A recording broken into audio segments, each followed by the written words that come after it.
Please, please, please take advantage of the fact that everyone in this room right now loves Star Wars as much as you do because they're here today.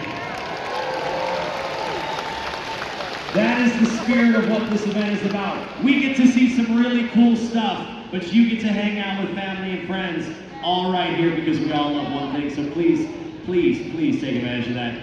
Are we ready to get this panel started? Are we ready for the Siege of Mandalore? I'm happy to tell you that once it's over, you're going to want to stick around because we're going to have some very special guests do a quick Q&A afterwards. But without any further ado, you guys ready? Me too.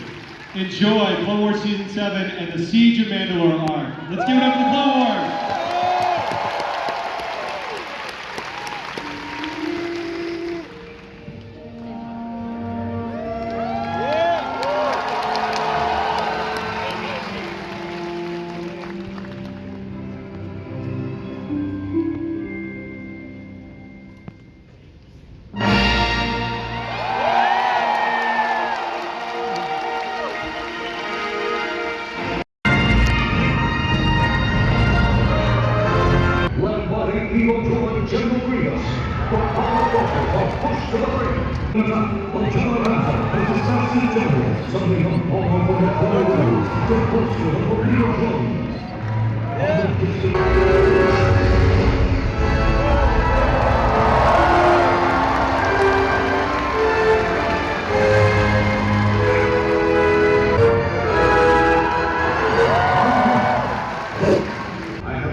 We will effectively be drawn into yet another war. What's one more? Well, we're not finished with our first one yet.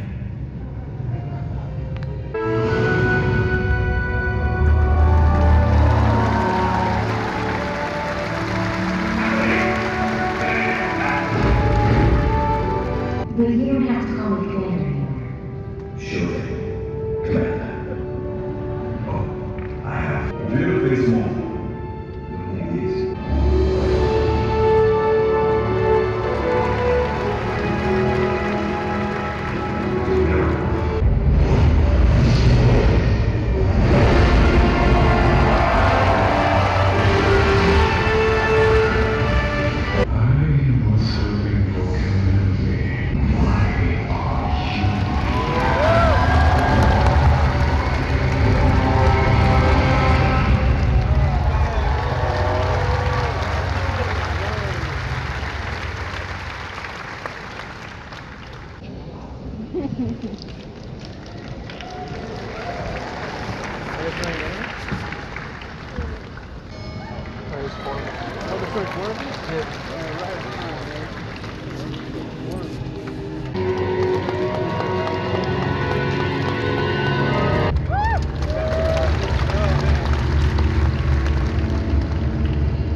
gives us clones all mixed feeling about the war. That the clones wouldn't exist.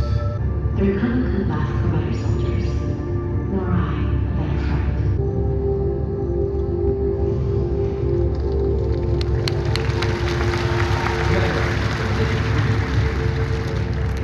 Look.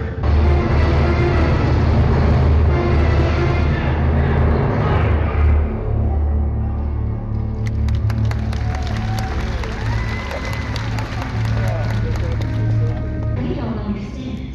I'm not here to team up with you. Now go cause some chaos. It's what you're good at.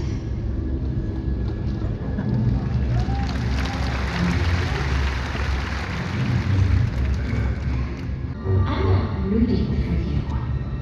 Now get going.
Please welcome back to the stage, David Collins.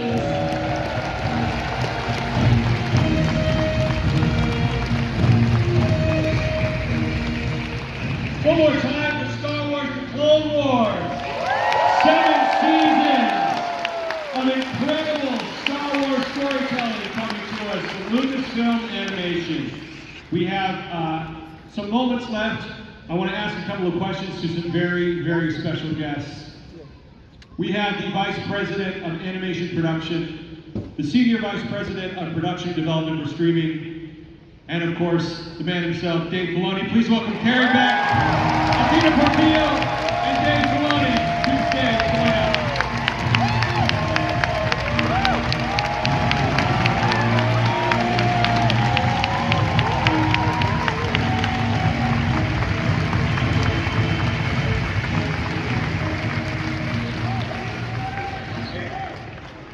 So we were talking backstage, and I was like, I want to make sure I get these titles right.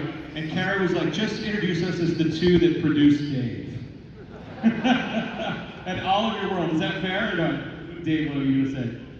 No, that sounds a little strange, but it's so true. I mean, it's so true, because I don't get to do anything I do without these two right here. They're so important to everything I've been involved in this film. So they deserve a lot of credit, Right here, give it up for Carrie Beck and Athena Portillo.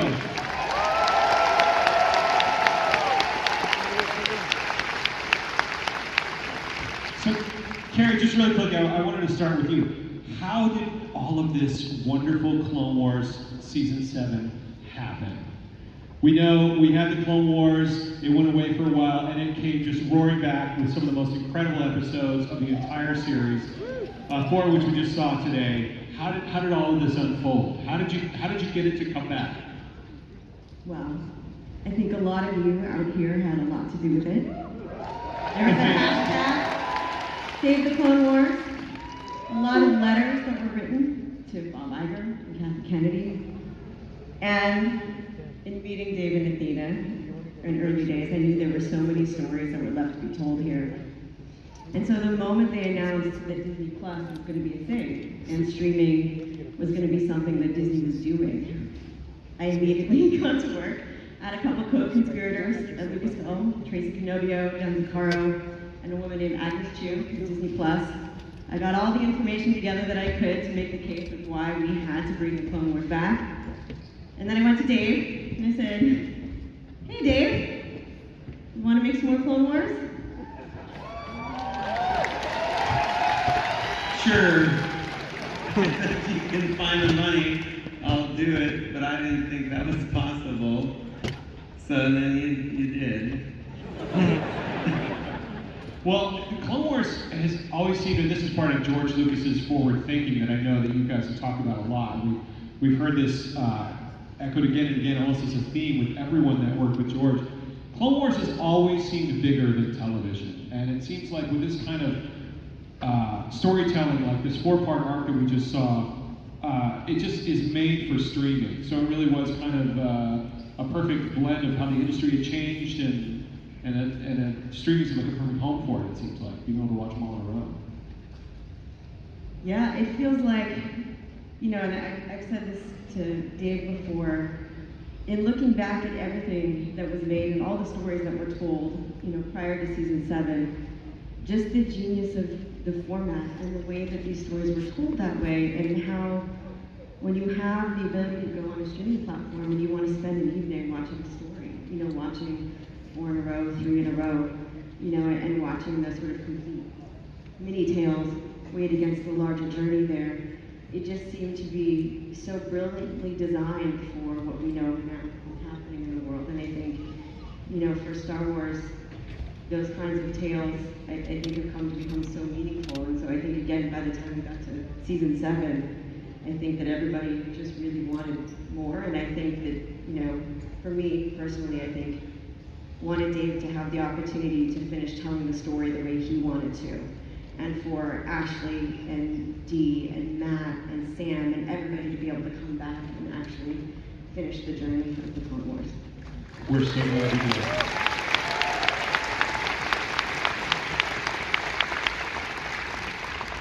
Athena, I just wanted to quickly ask you, I know the answer, but how long have you been with Lucasfilm? Oh, that's a very good question. I actually started in 1996 as an intern. 1996. So in total, 20 years, but 15 specifically with Lucasfilm Animation. 15 years with Lucasfilm Animation. Give it up for Athena. You have seen...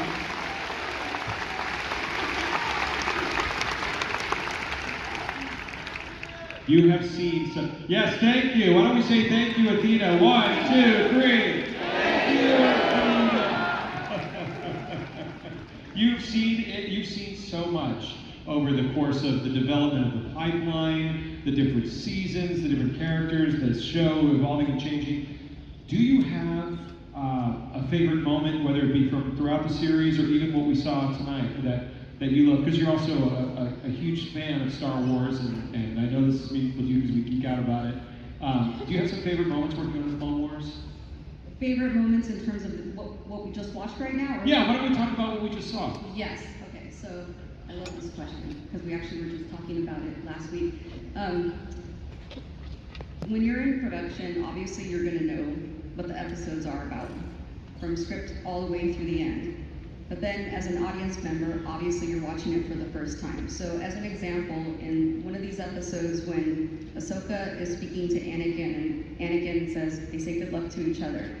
In production, you understand that is the last time Ahsoka is going to see Anakin, because we've been working on the episodes for quite some time.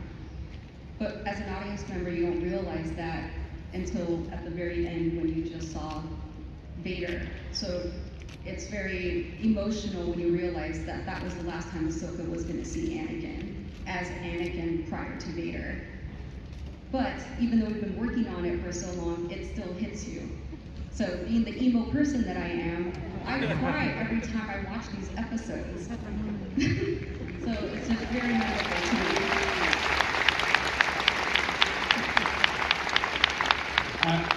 I just say I love that you've had countless meetings about asset creation, scheduling, all these kind of things, and you answered with a lore answer about a relationship between Ahsoka and Anakin. And that speaks to kind of the spirit of the team, or the passion of the team, really. That's fantastic. And I do want to, in that spirit, ask a couple of questions about the lore of what we just saw. Because, first of all, Dave, I guess my first question is, did you always know, or did you and George always know how this was all going to wrap up into Episode 3 timeline, Order 66, or did it evolve? What was that process like, kind of breaking the story? Well, it's a couple things. I'm going to get to that. But a couple things to say. Don't just think these guys just make schedules and find ways to find money or any of that. They're usually the first people to know all the story I'm doing. Usually I'm the first people to read everything I'm doing. And I want them to read what I'm doing, because they'll tell me if it's good or not.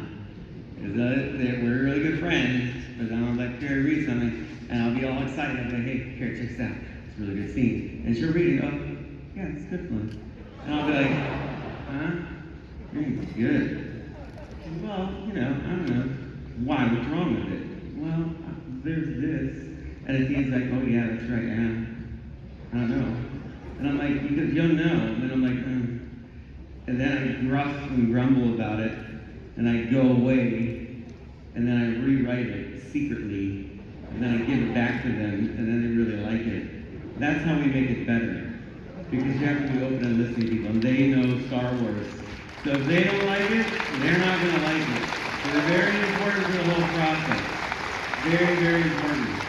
Everybody on our team is creative, and we all collaborate. The other thing is, thank you for being here now. You're here on a Sunday watching this here. This theater is full.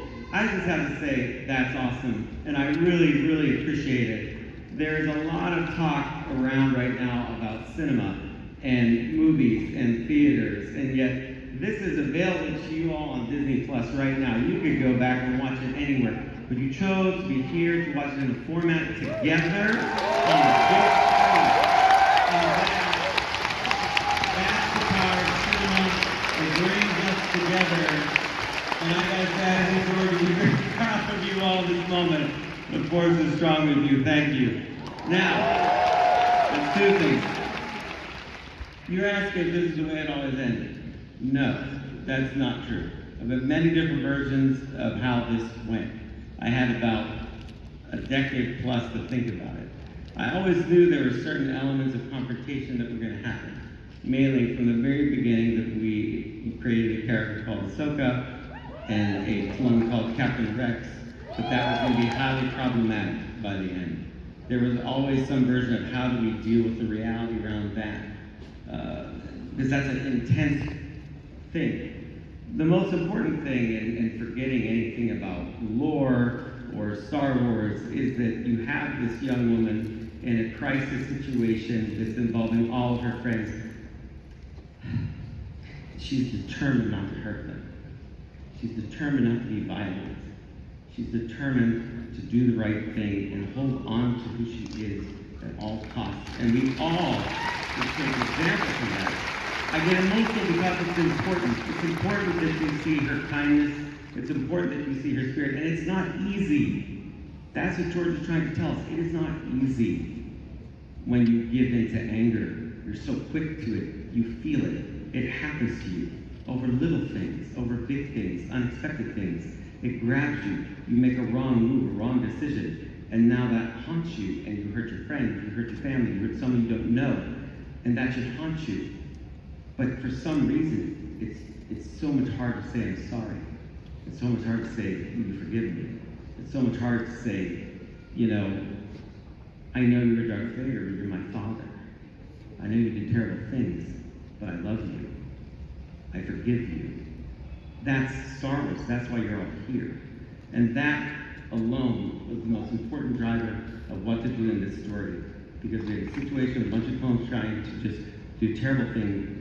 I don't think they mean to. Like she says, they're all good people, but they've gone a very bad way. You know, so that was the core of what I was trying to get to at this, all the way to the end, that she would respect them and find some kind of good in this, because George wants this Star Wars to always be uplifting. He wants it to be, you know, that moment that you come out of the theater and feel good about yourself, about your friends, about the world, and that's how we're going to make this world a better place, because we believe it can be. So that's really cool.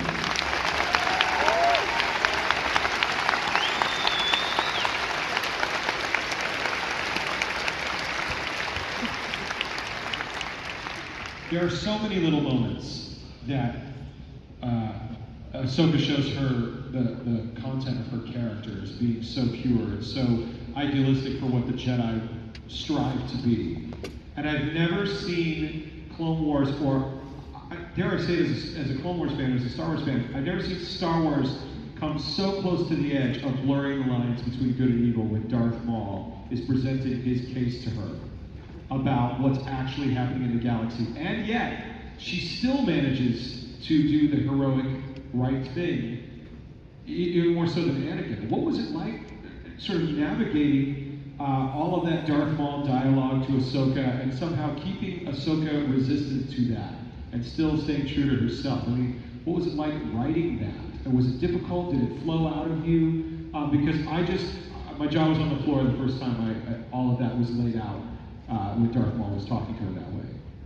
It was, I don't know why, but it was easy. I had long planned the way that could go and unravel, and I for some reason I understand that situation. But the bad guy, if they're really good bad guy, are going to tell you what you want to hear, and they're going to deal with a lot of the truth. A lot of what Sidious says is true. The Senate is corrupt. He didn't invent that corruption. He just took advantage of it, you know. He tells Anakin certain things he wants to hear. So Maul is doing the same thing. Yeah, he's saying all these things about Sidious. He's trading in on facts he has because it's true, because he wants power. That's what she calls him out on. She recognizes for what it is, because at the end of the day, it's malice, it's evil, it's violent, it's aggressive, everything he's trying to do. He's not saying anything kind. That's how you can find the truth. When you see people that are just using anger as their weapon, and their violent tool, that's how you know it's wrong. Sorry, it's just wrong. And Maul is that. It's just very clear. And she's not going to buy into that. That doesn't mean she's not tempted by it. So does Luke. And Luke's sister gets threatened. He lashes out. Of course, who isn't going to do that? That's human nature. But that's how, you know, these stories throughout time, mythologies, fairy tales, have taught us how to get through the dark forest, you know, how to make it through to the light, how to find the end of things when it's most dark and compromised. And so Maul is an interesting character in that way, because he's a tortured person. What Maul has to do, the key for him, is to let go of his hate. You know, you must learn to let go of everything that you fear to lose. Yoda talks about it. He tells Anakin, these characters, it doesn't mean we all succeed at it, even if we know. Anakin knows what the right thing is to do. He just can't do it. He just can't bring himself to trust that Padme's going to be okay, because maybe she won't be okay. Maybe there's nothing he can do about it. And maybe that's the truth. And he can't accept it. Maul is like that. He can't get over what he's gone through in life. And at the end, when Obi-Wan confronted him, and he's like, basically like, I forgive you, that's in my past. Maul's not there, and it's tragic. It's tragic when you see people that have fallen to that level.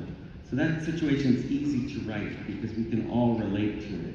You know, that's just, you know, our human experience of how we're trying to get somewhere better and be a better person and be more selfless than selfish in the end. Great introduction, Scott.